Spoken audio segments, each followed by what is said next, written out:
Mansi, welcome you all to my YouTube channel my enjoyable study. तो आज हम discuss करने वाले हैं the chapter nutrition in plants, जिसको हिंदी में बोलते हैं पादपों में पोषण।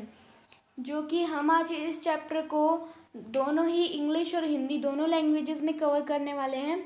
तो फिर आज हम स्टार्ट करते हैं। फर्स्टली इन दिस चैप्टर आपको पता होना चाहिए चैप्टर का नाम क्या सजेस्ट करता है। तो ये चैप्टर है न्यूट्रिशन इन प्लांट्स, मतलब पादपों में पोषण।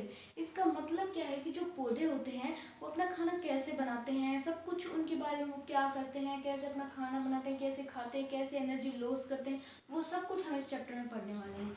तो ये इसका पार्ट फर्स्ट होने वाला है। इसमें मैं बस फोटोसिंथेसिस, जो उनका प्रोसेस होता है जिससे वो खाना बनाते हैं, सिर्फ प्रकाश संश्लेषण तक ही पूरा करूंगी इस चैप्टर को। आगे के पार्ट में आगे बताऊंगी। तो शुरू करते हैं। स्टार्टिंग में आता है न्यूट्रिएंट्स। न्यूट्रिएंट्स क्या होते हैं? ये पोषक होते हैं, ये वो तत्व होते हैं जो हम खाते हैं, जो हमें एनर्जी देते हैं। One type these are the materials that we eat, like carbohydrate, proteins, fats, vitamins, what you are getting, these all are called the nutrients। इनको हिंदी में पोषक बोलते हैं। जो चीज़ हम खाते हैं जिससे हमें एनर्जी मिलती है उन्हें बोलते हैं हम न्यूट्रिएंट्स। दूसरा आता है न्यूट्रिशन। न्यूट्रिशन वो प्रोसेस होता है न्यूट्रिएंट्स को अंदर, मतलब खाने का, इन पोषक को खाने का जो प्रोसेस होता है जिससे कि हमने इन्हें खाया, हमें एनर्जी मिली, वो सब जो भी प्रोसेस है ना, वो न्यूट्रिशन होता है। और इसको हिंदी में पोषक बोलते हैं, पोषण जो होता है वो एक ऐसा प्रोसेस होता है जिसके थ्रू हमें पता चलता है हम पोषक को खा रहे हैं, हमें ऊर्जा मिल रही है और वो सब होता है। तो वो पूरा का पूरा जो प्रोसेस है उसे बोलते हैं न्यूट्रिशन। नेक्स्ट आता है इसके दो टाइप्स। न्यूट्रिशन के दो टाइप्स होते हैं।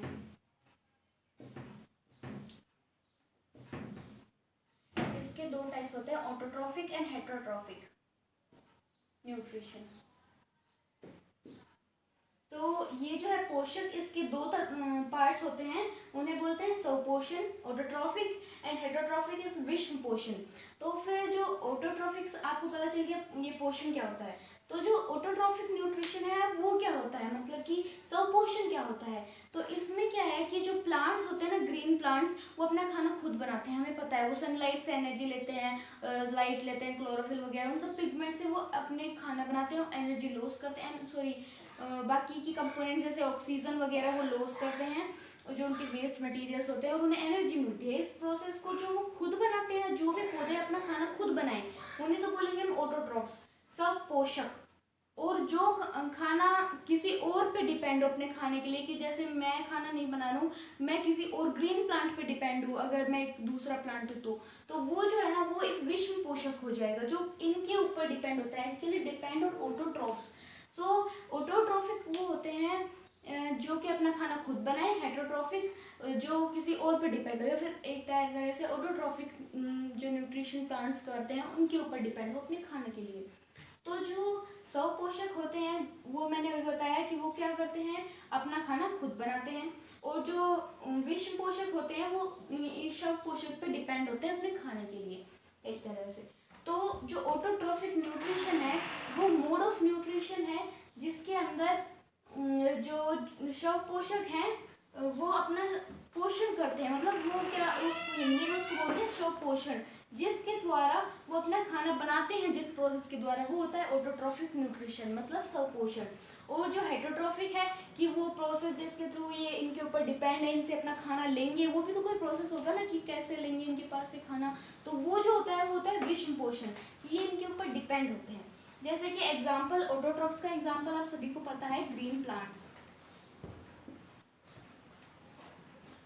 और हेटेरोट्रॉफिक का कुछ भी ले लीजिए आप, कसकट्टा, लाइक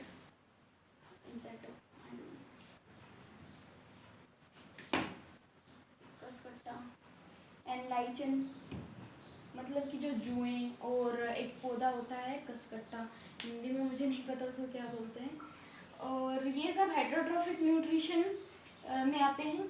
तो जो यहाँ तक का हमारा कवर हो गया पूरा, न्यूट्रिएंट्स जो हमने खाना खाया, विटामिन, कार्बोहाइड्रेट्स, वो सब होते हैं। न्यूट्रिशन खाने का वो प्रोसेस, वो होता है पोषण। और उसके बाद स्वपोषण यानी ऑटोट्रॉफिक न्यूट्रिशन, जिसके कारण जो ऑटोट्रॉफ्स होते हैं, जो स्वपोषक होते हैं, वो अपना खाना खुद खाने की जो प्रक्रिया होती है, खाना खुद बनाने की जो प्रक्रिया करते हैं, उन्हें बोलते हैं ऑटोट्रॉफिक न्यूट्रिशन।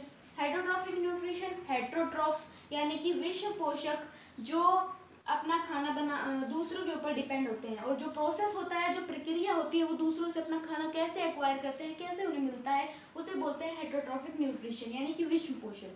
तो यहाँ तक का मेरे हिसाब से आप सब लोगों को समझ में आ गया होगा। तो अभी आगे चलते हैं, आगे बात करते हैं हम सेल की, कि ये सेल क्या होता है, क्योंकि आपके एनसीईआरटी की बुक में टॉप मोस्ट में एक बॉक्स में दिया हुआ है इसके बारे में, क्योंकि अभी 7th क्लास में इतना डिटेल में नहीं है, ये 9th क्लास में आएगा आपके में। तो मैं अभी जितना उसमें है वो बता देती हूँ आपको। जो सेल है ना, वो सबसे, इसको हिंदी में बोलते हैं कोशिका।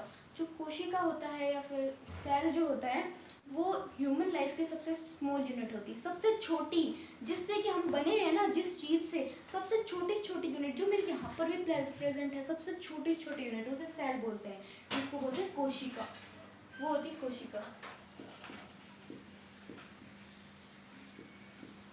और सेल बोलते हैं इसको। तो फिर ये जो होता है, इसको, ये इरेगुलर शेप भी हो सकता है, कि कोई भी शेप हो सकती है इसकी, जैसे मैं मान लूँ इसको स्क्वायर शेप, लाइक ये है एक सेल हमारा, यही होता है कोशिका कि जो सबसे छोटी यूनिट है जिससे हम बने हुए हैं, वो है कोशिका, सेल। तो अब उसके बाद देखिए सेल मेम्ब्रेन। सेल मेम्ब्रेन क्या होता है, जिसको हम झिल्ली बोलते हैं। तो ये जो होती है ना सेल मेम्ब्रेन, ये एक सेल की आउटर मोस्ट कवरिंग होती है। जैसे ये हमने सेल माना था ना, तो इसकी जो आउटर मोस्ट कवरिंग है ये वाली, इसको बोलेंगे हम सेल मेम्ब्रेन, जिसको बोलते हैं हिंदी में झिल्ली। मैंने यहाँ पर दोनों हिंदी और इंग्लिश में लिखा हुआ है, आप यहाँ से देख लेना। तो ये होता है जिससे, जो मतलब कि सेल जो है हमारा, कोशिका जो है, उसकी जो बिल्कुल बाहर वाली जो लेयर है, बिल्कुल बाहर जो है, जिसके अंदर से बस यहाँ से एटमॉस्फेयर है हमारा बाहर की तरफ, और इधर सेल है, जो इन दोनों को जोड़ती है, तो वो होती है एक सेल मेम्ब्रेन, जो कि एक सेल को कवर करती है, उसे बचाती है, या फिर ऐसा कुछ उसका फंक्शन होता है। तो इसे बोलते हैं सेल मेम्ब्रेन, झिल्ली। तो उसके बाद जो होता है, सेल मेम्ब्रेन भी हो गया। सेल तो भाई हमारी सबसे स्मॉलेस्ट यूनिट होती है, जो सबसे छोटी इकाई है अपने शरीर की, वो होती है कोशिका। और उसके बाद जो सेल मेम्ब्रेन जो कोशिका को बाहर से कवर करती है, उसे बोलते हैं झिल्ली, और वही होती है सेल मेम्ब्रेन, जो बिल्कुल बाहर वाली लेयरिंग होती है सेल की, वो एनिमल्स में। ध्यान रखना, क्योंकि प्लांट्स में जो आउटर मोस्ट कवरिंग हो जाएगी ना, वो सेल वॉल के बाहर एक और होती है, जिसे सेल वॉल बोलते हैं। और उसके बाद आता है न्यूक्लियस, इसको हिंदी में केंद्रक बोलते हैं। तो ये जो केंद्रक होता है ना, ये सेल के बिल्कुल सेंटर में प्रेजेंट होता है, एकदम बीच में एक गोल शेप का प्रेजेंट होता है, फिर शेप तो लगभग इसकी राउंड ही होती है, और ये मतलब सारा फंक्शन, जो सेल का मेन फंक्शन है ना, वो संभालता है। तो इसको केंद्रक बोलते हैं, क्योंकि ये बिल्कुल केंद्र में स्थित होता है, बिल्कुल सेंटर में होता है ये न्यूक्लियस, इसीलिए इसको केंद्रक बोलते हैं हिंदी में, इंग्लिश में इसको बोलेंगे न्यूक्लियस, जो सेल के बिल्कुल बीच में प्रेजेंट है। तो सेल में हमने क्या क्या समझा है इसमें अभी तक, कि पूरा सेल होता है वो सबसे छोटी इकाई होती है शरीर की, हमारे ह्यूमन शरीर की, means the smallest unit of our body. Then we have studied about this cell membrane in animals. The outermost covering of the cell is known as the cell membrane in animals, and in plants it is known as the cell wall. It means कि जो हम देखें कि जानवरों में या फिर humans वगैरह में जो होता है, जो सेल के सबसे बाहर वाली लेयर होती है, सबसे बाहर वाली कवरिंग होती है, उसे बोलते हैं हम वो झिल्ली, मतलब सेल मेम्ब्रेन। और जो सबसे सेंटर में होता है, जो न्यूक्लियस है ना, वो सबसे सेंटर में प्रेजेंट होता है सेल के अंदर, जिसको हिंदी में बोलते हैं केंद्रक, क्योंकि वो एकदम केंद्र में प्रेजेंट है इसीलिए। तो ये हमारी चीज़ें कवर हो चुकी हैं, autotrophic, heterotrophic, cell membrane, nucleus. तो अब आते हैं साइटोप्लाज्म पे। साइटोप्लाज्म क्या होता है, ये यहाँ का, जैसे कि ये मान लिया सेल हमने, ये इसका न्यूक्लियस, ये outermost covering cell membrane हो गई। तो ये जो पार्ट बचा ना इसके बीच का, मतलब केंद्रक, और ये मान लेते हैं ना सेल मेम्ब्रेन, इसको छोड़ो, हाँ, ये केंद्रक और ये बाहर वाली झिल्ली, इसके बीच में जो भी बचा ना उसे बोलेंगे हम साइटोप्लाज्म, मतलब कोशिका द्रव्य। जो सेल मेम्ब्रेन और न्यूक्लियस के बीच में जेली लाइक प्रेजेंट होता है, एक फ्लूइड होता है, जेली जैसा होता है वो एकदम ऐसा। वो उसका काम क्या होता है, वो ट्रांसपोर्ट करता है मटेरियल्स को, यहाँ से वहाँ पहुँचाता है सेल के अंदर ही। तो ये उसका काम होता है। और जो इसके बीच में ऐसे ऐसे हम ड्रॉट से रिप्रेजेंट करते हैं, क्योंकि ये फ्लूइड लाइक स्ट्रक्चर होता है, जेली जैसा होता है, न्यूक्लियस केंद्रक और झिल्ली के बीच में होता है ये, उसे बोलते हैं साइटोप्लाज्म, जिसे कोशिका द्रव्य बोलते हैं। द्रव्य क्योंकि लिक्विड जैसा होता है ना, इसलिए इसको द्रव्य बोला हुआ है, क्योंकि जेली है, लाइक टाइप ऑफ जेली। सो हमारा साइटोप्लाज्म भी कवर हो गया पूरा सेल का, मैंने आपको समझा दिया है।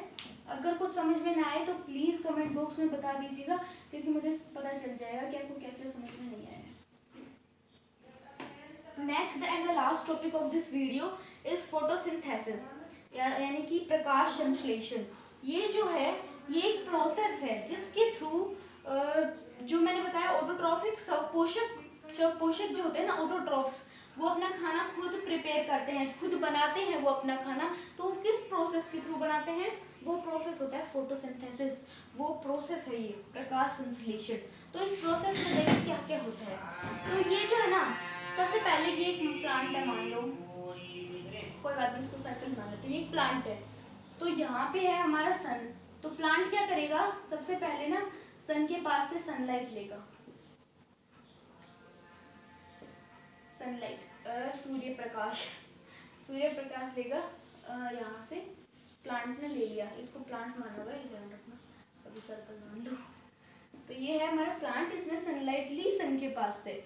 उसके बाद अभी इसके पास एक पिगमेंट क्या हो गया यहाँ से, सनलाइट। तो ये तो उसकी प्रेजेंस हुई। अगर यहाँ पर दिन नहीं होता ना, रात होती, तो फोटोसिंथेसिस नहीं होगा। ये प्रकाश संश्लेषण जो प्रोसेस है ना, ये नहीं होगा अगर रात होगी तो, क्योंकि उसके लिए ज़रूरत होती है सूर्य के प्रकाश की आवश्यकता होती है, जो कि यहाँ पर सनलाइट की प्रेजेंस में ज़रूरी है, वरना ये प्रोसेस होगा ही नहीं अगर सनलाइट नहीं होगा तो अभी जो है ना, इस प्रोसेस में अब ये क्या करेगा, बाहर से जैसे कि हम सांस लेते हैं तो क्या लेते हैं, ऑक्सीजन लेते हैं ना, और बाहर कार्बन डाइऑक्साइड छोड़ते हैं। तो ये उल्टा करता है, ये बाहर से लेता है कार्बन डाइऑक्साइड फोटोसिंथेसिस के टाइम। अगर ये करेगा रेस्पिरेशन तो ये ऑक्सीजन ही अंदर लेगा, लेकिन ये क्या कर रहा है, फोटोसिंथेसिस, अपना खाना बना रहा है। तो फिर ये क्या लेगा बाहर से, CO2 कार्बन डाइऑक्साइड। इसने कार्बन डाइऑक्साइड ले ली, सनलाइट ले ली, और जो बाहर से और क्या बचा है भाई, और वाटर भी लेगा इसके पास से, बाहर से ले लिया इसने वाटर। अब इसके पास तीन चीजें हो गई जो इसने बाहर से ली है, वाटर मतलब कि पानी, कार्बन डाइऑक्साइड और सनलाइट सूर्य का प्रकाश, ये तीन चीजें हैं। और अब देखो इसमें क्या प्रोसेस होगा। अब ये इसके पास क्या है, CO2 प्लस H2O, इतनी ही चीज है। आगे चलेंगे, इधर आएगा सनलाइट और दूसरी चीज जो आती है ना, वो होती है क्लोरोफिल। ये क्या होता है क्लोरोफिल, ये ग्रीन पिगमेंट होता है। ये एरो के ऊपर नीचे आते हैं क्योंकि इनकी प्रेजेंस होनी जरूरी है। ये इनका कोई काम नहीं है वैसे एक्चुअल में, मतलब इसका तो है फिर भी, लेकिन सनलाइट का क्या इसमें रोल है, ये CO2 और H2 में इसमें मिक्स हो रही है कि नहीं हो रही है, लेकिन फिर भी यहाँ पर लेते हैं क्योंकि इसकी प्रेजेंस जरूरी होती है। बंद कर लियो अपनी है। तो ये CO2 ले लिया, H2O, सनलाइट और क्लोरोफिल। तो अभी जो है ना, ये सनलाइट हो गया, ओके। तो इसने बाहर से क्या क्या लिया, कार्बन डाइऑक्साइड, वाटर और सनलाइट और क्लोरोफिल की प्रेजेंस है यहाँ पे। तो जो क्लोरोफिल बता रही थी मैं, वो क्या होता है कि वो एक ग्रीन पिगमेंट है जो कि प्लांट के अंदर पहले से ही प्रेजेंट होता है। ये एक प्लांट की लीफ है, इसके अंदर क्लोरोप्लास्ट सेल के अंदर, सेल याद रखना, सेल के अंदर बहुत सी ऑर्गेनेलीज होती हैं जो आप अभी नहीं पढ़ोगे, बाद में पढ़ोगे। तो उसके अंदर एक ऑर्गेनेली होती है, दैट इज क्लोरोप्लास्ट, और क्लोरोप्लास्ट के अंदर ये पिगमेंट मिलता है हमें, क्लोरोफिल। तो इस पिगमेंट की प्रेजेंस जरूरी होती है, ये याद रख लेना। तो ये हो गया CO2 और H2, ये इसने बाहर से लिया था ना, सनलाइट भी हो गया, क्लोरोफिल भी। तो अब ये तो इसने लिया, अब ये अपना खाना बनाएगा। इसका खाना क्या होगा, ग्लूकोज, जो कि क्या होगा C6H12O6, ये इसका खाना बन गया ग्लूकोज। उसके साथ ये बाहर कुछ एनर्जी भी, जैसे इसको अब खाना मिला, एनर्जी लेगा तो बाहर भी छोड़ेगा। जैसे कि हम सांस लेते हैं तो ऑक्सीजन तो अंदर लेते हैं, लेकिन कार्बन डाइऑक्साइड बाहर छोड़ते हैं ना, तो इसने CO2 अंदर लिया तो बाहर के छोड़ेगा, ये ऑक्सीजन बाहर छोड़ेगा, O2, जो कि हमारे रेस्पिरेशन में काम आती है। ये छोड़ दिया, ये छोड़ दिया, लेकिन कुछ अमाउंट में अभी ये वाटर भी छोड़ेगा, क्योंकि इसका लॉस ऑफ वाटर होगा, ज़्यादा इनको पानी चाहिए नहीं होता है, तो ये ट्रांसपिरेशन के थ्रू लॉस कर देते हैं। तो इसको बैलेंस भी कर सकते हैं। दैट ऑल आप कर लेना, आई थिंक यही होगा, ठीक है। ये होती है प्रोसेस इक्वेशन में अगर बोले फोटोसिंथेसिस को लिखने के लिए। तो अब एक बार दोबारा से इसको समझ लेते हैं इस प्रोसेस को। ये है कि ये प्रोसेस, ये एक पौधा है हमारे पास, प्लांट है, इसमें क्या किया, सनलाइट ली, सूर्य की ऊर्जा ली यहाँ से, उसके बाद बाहर से लिया कार्बन डाइऑक्साइड, फिर ली यहाँ से ली कार्बन डाइऑक्साइड और यहाँ से लिया वाटर। तो ये तीन चीजें हो गई। क्लोरोफिल इसके अंदर पहले से प्रेजेंट था क्योंकि लीफ के अंदर प्रेजेंट होता है, और इसने लिया carbon dioxide, water, sunlight, chlorophyll, तो बनाएगा क्या, ग्लूकोज। ग्लूकोज C6H12O6 प्लस में ऑक्सीजन छोड़ेगा जैसे कि हम CO2 छोड़ते हैं, और उसके बाद वाटर तो ये लॉस करता ही है जैसे ट्रांसपिरेशन, और रात के टाइम पे करें तो ग्लूटेशन की फॉर्म में ये लॉस करता है, मतलब लिक्विड। हम देखते हैं ना सुबह ओस हो जाती है पौधों पे, वो लिक्विड फॉर्म में लॉस करता है, इसी वजह से उसको ग्लूटेशन बोलते हैं, रात के टाइम होता है वो। तो ये था पूरा का पूरा फोटोसिंथेसिस का प्रोसेस। तो पूरा कर रिवाइज करो, न्यूट्रिएंट्स जो कि हम खाते हैं, जो भी पदार्थ जो होते हैं पोषक बोलते हैं उनको, जैसे कि कार्बोहाइड्रेट, प्रोटीन्स, फैट्स, विटामिन्स, ये सब होते हैं वो पोषक होते हैं यानी कि न्यूट्रिएंट्स। उनको खाने का प्रोसेस न्यूट्रिशन। ऑटोट्रॉफिक मतलब पोषण। और इसके दो टाइप होते हैं न्यूट्रिशन के, ऑटोट्रॉफिक और हेटरोट्रॉफिक। ऑटोट्रॉफिक में क्या होता है, स्वपोषण, मतलब कि वो अपना खाना खुद बनाते हैं जो पौधे, वो जो भी प्रोसेस वो करते हैं ना प्रक्रिया, उसको बोलते हैं स्वपोषण। हेटरोट्रॉफिक ऐसे पौधे या फिर कुछ और जो कि है ना इस पे डिपेंड होते हैं ऑटोट्रॉफिक के, अल्टीमेटली अपने खाने के लिए इस पे डिपेंड होते हैं, उनको बोलते हैं क्या, विषम पोषण, जो अपना खाना खुद नहीं बना सकते। और सेल जो है ना उसको बोलते हैं कोशिका। ये मैंने बताया था अपने ह्यूमन की सबसे स्मॉलेस्ट यूनिट होती है ह्यूमन बॉडी की, या फिर अपना हमारा जो शरीर है ना उसकी जो सबसे छोटी यूनिट है जिससे एक एक करके वो बना हुआ है वो पूरा का पूरा, उसको हम कोशिका बोलते हैं।